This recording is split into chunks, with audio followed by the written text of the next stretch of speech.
The DeWeese Health Center announced it would distribute free Narcan to those in need. We'll tell you all about it and how to get it. Black United students hosted their last event celebrating Black History Month.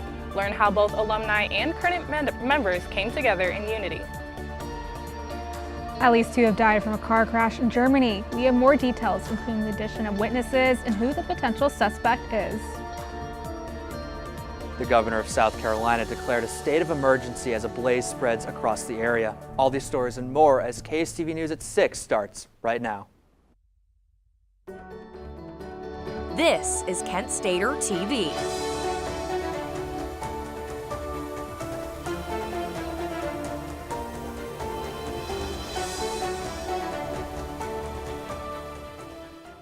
Good evening, Portage County. Thank you so much for joining us on Kent Stater TV News at 6 p.m. I'm Michael Neenan. And I'm Nikki Gajeski. I tell you what, Nikki, we know Kent State students love to go out to the bars on Saturday nights, but last weekend was a little different because the Banana Bar Crawl happened. This fruit-themed party originated in Canada and recently branched out into the U.S.'s first starting with party schools. Through a contest, the Banana Craze made its way to Kent, where 1,000 tickets were sold. 10 bars in the downtown area participated, providing banana-themed drinks. The bananas who showed up dressed in their costumes. Our reporter Liv Sharp was there, and her coverage can be seen tomorrow night at 6. This week, the Flashes Activity Board hosts the Kent State Week of Kindness with the help of Kent State Women's Center, Kent State of Wellbeing, and United Student Government. Tomorrow's events include the Gratitude Wall at the Pepsi Leadership Suite, Fab Day at the Zoo at the Student Center Ballroom, and Story Time with Dr. Pringle at the University Bookstore. Be sure to check Fab's Instagram for other events this week. Similar to kindness, the university is offering some lessons in peace. Tomorrow, Taylor Hall will be opening the exhibit titled The Teach the Peace, The Life and Legacy of Jerry Lewis at 5 p.m. Lewis is a professor at Kent and faculty marshal during May 4th. His experience led him to dedicate his remaining career to this part of Kent's history, and the exhibit will reflect this. For those who can't attend tomorrow, the Lewis exhibit will run through June 3rd. Going forward, the DeWeese Health Center offers free Narcan. The United Student Government announced over Instagram that it would partner with the health center to offer an overdose prevention and response kit for those in need. Narcan, also known as naloxone, is used to treat opioid overdoses, including but not limited to heroin, fentanyl, and codeine. Be sure to scan the QR code on the USG's Instagram page for more information. Friday marked the last day of Black History Month, and Kent State Black United students brought students and alumni together for the occasion. That's right. Our very own Trinity Chapman is here to tell us how it went. Hi, Trinity. Hi, guys. After another month filled with discussions, performances, and celebrations, Black United students at Kent State University closed out Black History Month with a grand finale last Friday night.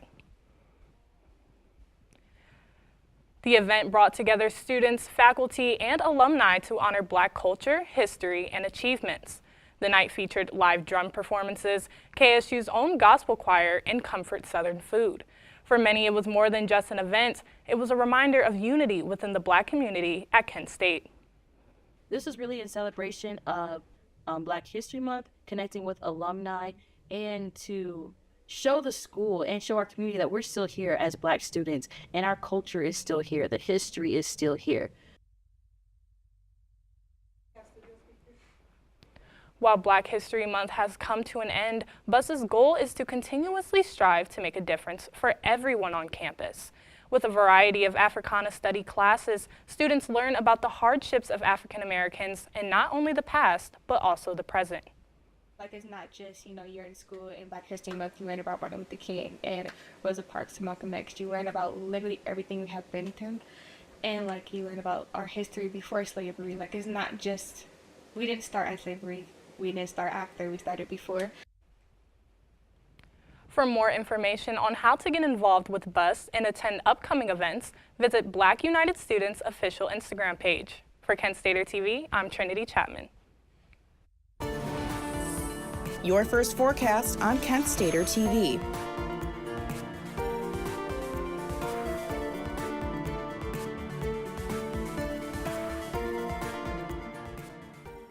Good evening. It is time to take a look at the sky, feel the air around you, and get into the first forecast, starting with the current conditions in Kent.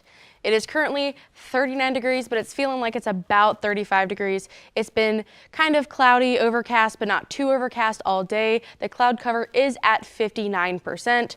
Not that clear, but it's not that cloudy either. It's just kind of a bleh, Cleveland, Midwestern, Northeast Ohio day, you know? The wind's going south around 6 miles per hour, so it's not too aggressive, but there's still some wind. If you're walking up the Esplanade, it is still gonna feel super windy because we live in a wind tunnel. Looking a little bit further into tonight, the hourly forecast, at 7 p.m. it's going to be about 36 degrees, so it's going to be a little bit chillier than it is now. The rain chance is about nothing. It's 1%, so you're really looking pretty clear for tonight. Later, it's going to go from 1% to 2%, from 2% to 3%, so we're really not looking at that much rain tonight, but it will be dropping just a tiny bit, 1 degree. 1 degree isn't a lot, but it's enough. Looking a little bit further into tomorrow morning, though, it will be getting a little bit warmer, around 45. But throughout the day, the temperatures will rise a little bit, and it'll peak around 59. There will be a little bit of a break in the clouds throughout the day, or mostly in the afternoon. It'll be pretty cloudy, then some sun, and it'll be kind of interesting.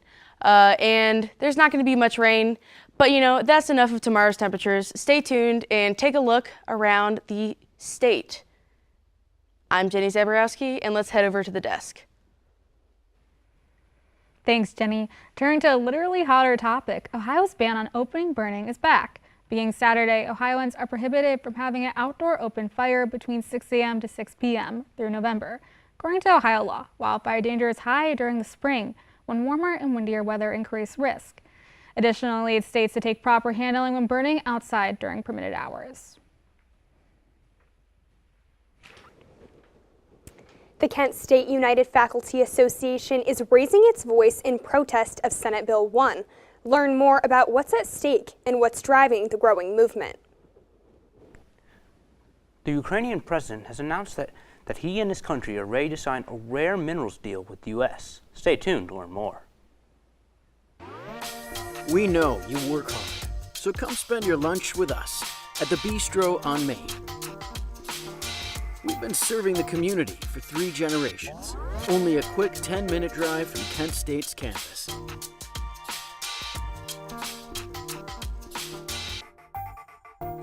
Make your breaks count at the Bistro on Main, where friends become family.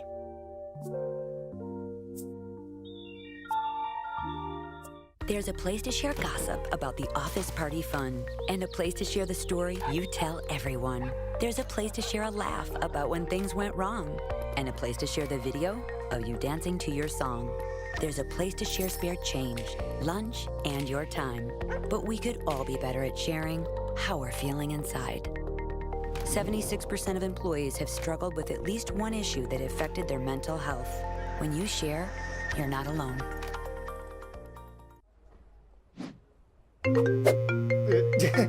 Hello.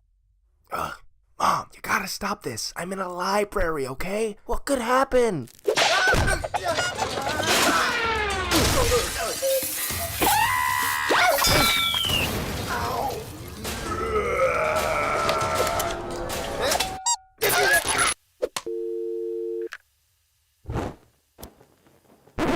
Yeah, stuff happens. 1 in 4 college students end up in the ER. That's why you need Emergency. Everything you need to handle an emergency. Share important info with your family and friends. Feeling unsafe? Help is 1 tap away with Urgent Alert. Upload your insurance card and your medical consent form so your family can speak to medical staff. Download Emergency now while it's still free, before stuff happens.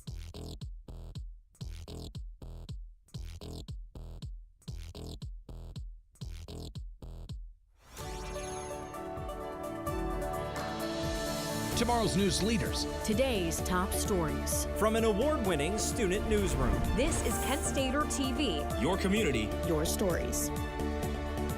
Welcome back. As the Ohio House of Representatives discussed Senate Bill 1, Kent State University Faculty Association plans to protest legislation in Columbus. Our Landry Torres joins us in the studio to tell us more. What do you have for us, Landry? Thanks, guys, and that is right. I spoke with the president of KSUFA to learn more about the goals behind their opposition to SB 1 and the increasing pushback within the community. The Kent State United Faculty Association, or KSUFA, is the labor union that represents the faculty of Kent State. Part of their mission is to protect faculty against threats to tenure or academic freedom. That's why they are focused on SB 1, a bill that would impact educational policies and governance in the state of Ohio. It's masquerading as a bill to help enhance free expression on campus and something called intellectual diversity. But it aims to do this by explicitly censoring the university's right to free expression and speech. Faculty members are traveling to Columbus on Tuesday to show their opposition to SB 1. KSUFA President Deborah Smith says the association has held local demonstrations in the past, but this will be their first protest outside of the area. A lot of us are feeling super powerless and super hopeless right now, and protesting and taking it to Columbus is a very empowering thing that gives people a little bit of hope. The association believes that protesting is an important way to exercise their rights and also serves as a way to educate others, spark conversations, and promote people to ask the right questions. We will no doubt encounter people down in Columbus that have no clue what this bill is or why they should oppose it. And so there's a good sort of educational aspect to a protest. KSUFA held a sign-making party so even those who could not travel to Columbus could participate in the effort. They are also encouraging Ohioans to contact members of the committee to voice their opposition, as well as asking Governor DeWine to veto this bill should it reach his desk. How devastating it would be for our students, for the state of higher ed in Ohio, for Ohio as a state, if this were to pass. And the stakes are so high, we have to do everything in our power to fight this. For KSTV, I'm Landry Torres. Reporting from the Franklin Hall studio, I'm Landry Torres. Thank you, Landry. Tariffs on imports from Mexico, Canada, and China are scheduled to begin tonight. Some economists say that the tariffs could force those countries to impose retaliatory measures in response, while others say that the tariffs could reopen negotiations. Secretary of State Scott Bessent tells Americans not to worry about inflation and that the department will appoint a, quote, affordability czar. Staying in the Trump administration, Health and Human Service Secretary Robert F. Kennedy Jr. says vaccination is a personal decision that could protect individuals and families. The statement was featured in an opinion piece from Fox News and comes as a few states experience a measles outbreak. Kennedy has not recommended people get vaccines related to the outbreak, but did call this health concern a call to action.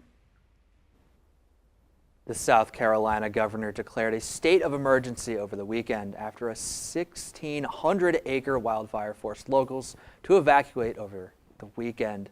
Officials say the blaze is 30% contained, crediting the quick work of the local fire response teams. Some residents have been allowed to return to their homes as the fire reduces. Keeping you informed and ahead of the storm, this is your KSTV weather.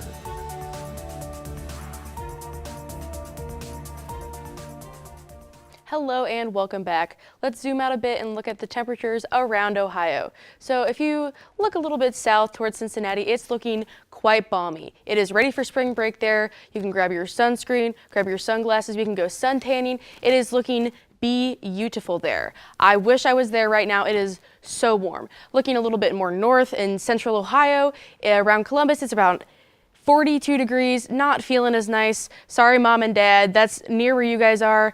I wish that you guys were feeling a little bit warmer right now, but you guys probably wish it was colder. In Toledo, it's about 37 degrees. Still looking pretty sunny though, whereas looking a little bit west, not west, east, I know my directions. In Athens, it's around 44 degrees. It's still sunny. It's great. Pittsburgh, 39 degrees, still sunny. But in Akron, Canton, it is dreary, very dreary. It's Northeast Ohio. It sucks here. It's so cloudy. It feels like awful. It's 35 degrees, but looking a little bit closer into the Akron-Canton area, in Ashtabula, it's 37 degrees. It's just not feeling great. It's supposed to be warm. It's supposed to be March, but it's cold. What is happening here? Down 35, Kent 35, Akron-Canton 35. Why are we all the same? Why is it all 35? I don't know. It's so cold. It's so cold. I wish it would stop. Hopefully sometime all of these temperatures will be different and they're going to have a number that starts with a 5 or a 6 or maybe even a 7. Call me an optimist if you want, but I just wish it was getting a little bit warmer. Looking a little bit more west, actually west this time, Sandusky is getting a little bit warmer at 41 degrees. And then looking a little bit further into next week, it's going to drop down drastically. And then during spring break, actually closer to Monday and a little bit further on, it's going to get warmer and warmer and warmer. So look forward to that. Bring a pair of sunnies home as the temperatures continue to rise. I'm Jenny Zaborowski, and let's head over to the desk. Thank you, Jenny. We take things across the Atlantic to talk about news in Europe and the rest of the globe. Our very own Emilio Hernandez joins us in the studio to tell us about the latest international headlines. Hi, Emilio. Hey guys, I'm here with you today to share with you some stories from across the globe. Today, in the city of Mannheim, Germany, tragedy struck when a car rammed into a large crowd, killing 2 people and leaving several others injured. Local police said a suspect, a 40-year-old German man from a nearby state, is currently in custody, but they would not immediately characterize the incident as an attack. Ukrainian President Volodymyr Zelensky has announced that Ukraine is ready to sign a rare minerals deal with the United States. According to the president, he was ready to sign the deal last Friday, but his meeting with President Trump and Vice President Vance became heated and he was asked to leave. Zelensky called the U.S. a strategic partner and said that losing U.S. assistance would benefit no one but Russia.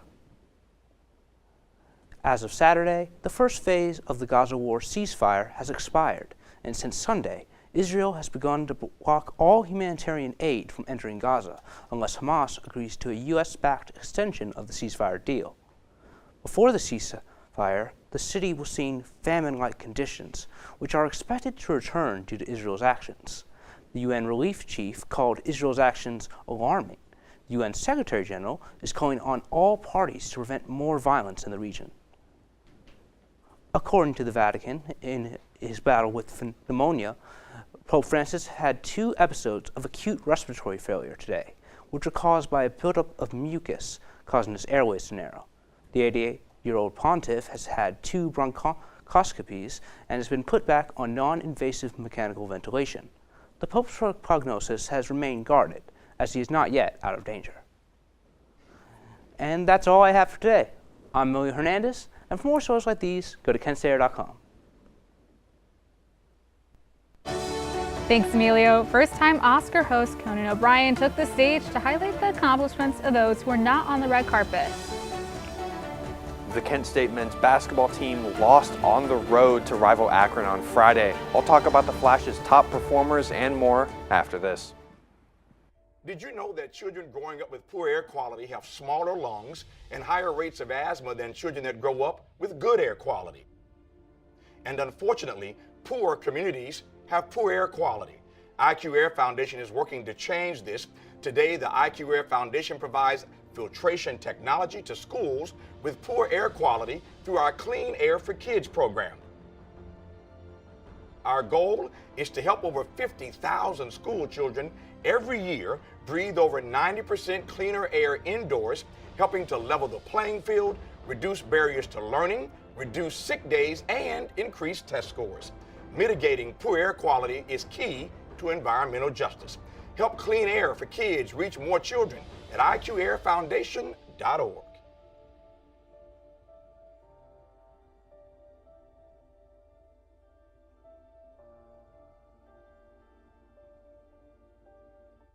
Hey, I'm worried about your parents. We need to show them how to spot phishing emails. A agree, the scammers are out of control. And we need to show them how to use a password manager. Plus, help them add multi-factor authentication. Yes, we use MFA at work and it's great.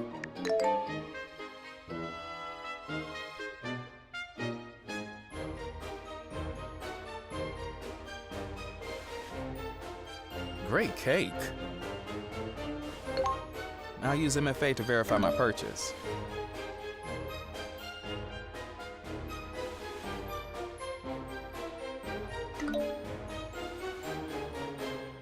Software update? Done. Time to celebrate. For more information on how to keep yourself and those you care about safe online, go to cisa.gov/secure-our-world. This is your Kent Stater TV Sports Report.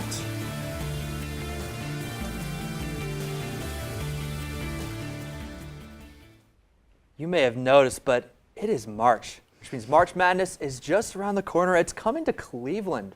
8 teams will travel to the Northeast Ohio City to compete in the 2025 NCAA Men's Division I Basketball Championships. Round 1 and 2 will happen on March 21st through the 23rd. Teams playing in Cleveland will be announced on March 16th on CBS when brackets will be unveiled. Now let's toss the basketball over to our reporter, Maddox Miller, with some more Kent news and reactions. You know, something I am actually, I'm really excited for this, to see some March Madness here in Cleveland. I tell you what, Maddox, can you tell me a little bit about some of the, the teams that interest you the most this March Madness? Any that stick out to you in particular? Yeah, thank you, Needham. Thank you, Nikki, for welcoming me in. I think the really interesting part is how the MAC tournament, which takes place in Cleveland, pretty much whoever wins this is going to just get to chill out for an extra week or two in Cleveland and then play whoever comes in. So it's almost like not a home game, but they do get to get comfortable on the court and the lights and whatnot. So I think it will be very exciting. Speaking of MAC teams, we had a big matchup on Friday as we're going to head to the hardwood as Kent State faced off with rival Akron, the wagon wheel game, the final game of the 2-series set. Akron took the first game, and Kent State was looking to prevent Akron from winning the MAC tournament. So we're going to head out there now. The Flashes would come up short in a 77-72 loss, losing their 5th straight game to the Zips. The senior duo of Jalen Sullinger and Marquise Barnett led the Golden Flashes with 19 and 14 points. Sullinger the leading scorer in the game. Next up for Kent State is a trip out to Kalamazoo as they take on the Western Michigan Broncos tomorrow at 7 o'clock. Now staying on the court, the Kent State women's basketball team faced off against Akron on Saturday. Kent State would complete the season sweep with a 64-44 victory to improve to 11-5 in conference play. The Flashes were led by sophomore Janai Tyler and senior Jenna Batch, who both scored 21 points in the winning effort. Looking ahead, the Golden Flashes will head out on Wednesday to Bowling Green, Ohio to take on the Falcons at 7 o'clock. And speaking of Bowling Green, the Kent State gymnastics team headed out there Sunday to face off against the Falcons in Wilberforce University. The Flashes would come out on top with a score of 195.175 to improve to 5-0 in MAC play and 10-2 overall. This meet clinched a share of the regular season MAC title for the Golden Flashes, their 2nd in a row. Kent State had 4 gymnasts place first, earning a season high as a team in the bars event with a 49.275 score. Next up for the Flashes is a return home as they take on Ball State Sunday at 1 o'clock to try and win the MAC title outright.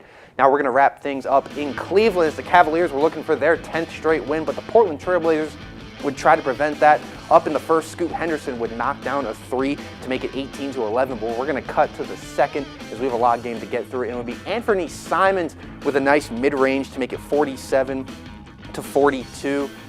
Simons would have a very nice night, as we're going to see here, as he knocks down this three here in the third quarter now, 82-71. But the Cavs would battle back to make it 103, 101 the fourth. DeAndre Hunter, hand down, man down, nice little jab step with a big three to make it 104, 103. But this game would head to overtime, and it would be Simons who'd finish with 27 on the night with a step back three ball to make it 129, 128. The Cavs, though, had other plans in mind and really wanted that 10th win to really push for the first seed, as Jared Allen would find DeAndre Hunter to put a bow on a 32-night performance. 133, 129, Cleveland Cavaliers, 10th straight win. And for all things sports and more, tune into Sports Corner tonight at 8 and check us out at kentstater.com. For KSTV, I'm Maddox Miller. An unmanned spacecraft made landing on the moon to collect some data. We'll tell you what new information scientists hope to gain from it.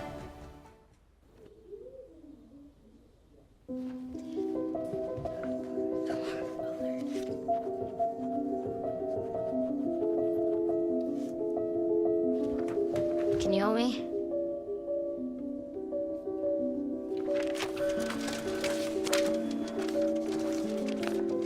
Mom, Dad, we're going out. Thank you.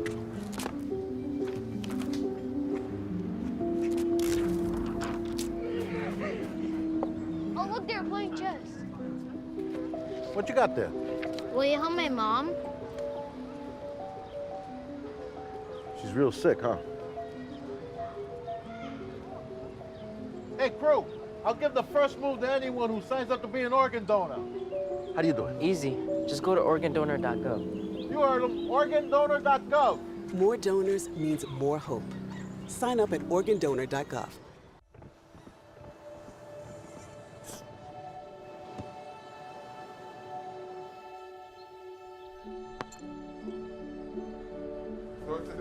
I don't remember how it started.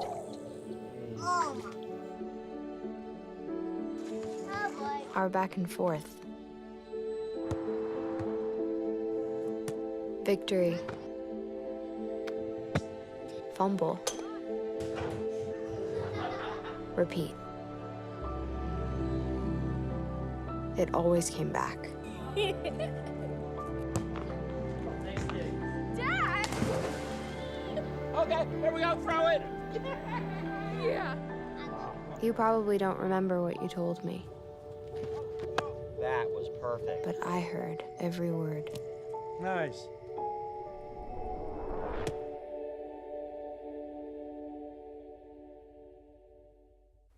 Houston, one of your spacecrafts is made to the moon without a crew. Texas-based Firefly Aerospace is responsible for the craft on a mission to gather data on the moon's magnetic fields and its orbit affecting GPS services. The historical landing makes it the second time for a private sector company to do such. Other companies are expected to follow suit in this space endeavor. Last night, comedian Conan O'Brien hosted the 97th Academy Awards show known as the Oscars. The film Nora took home 5 Oscars, including Best Director, Best Screenplay, Best Editing, and Best Picture. Adrian Brody won the Best Actor and Leading Role for his role in The Brutalist, while Cynthia Evero won Best Actress for her role in Wicked.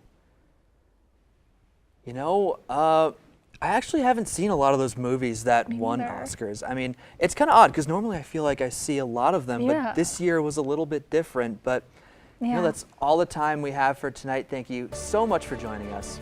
For these stories and more, check out kentstater.com and our socials at KentStater. For KSTV, I'm Nikki Gajeski. And I'm Michael Neenan. Have a great night, Portage County.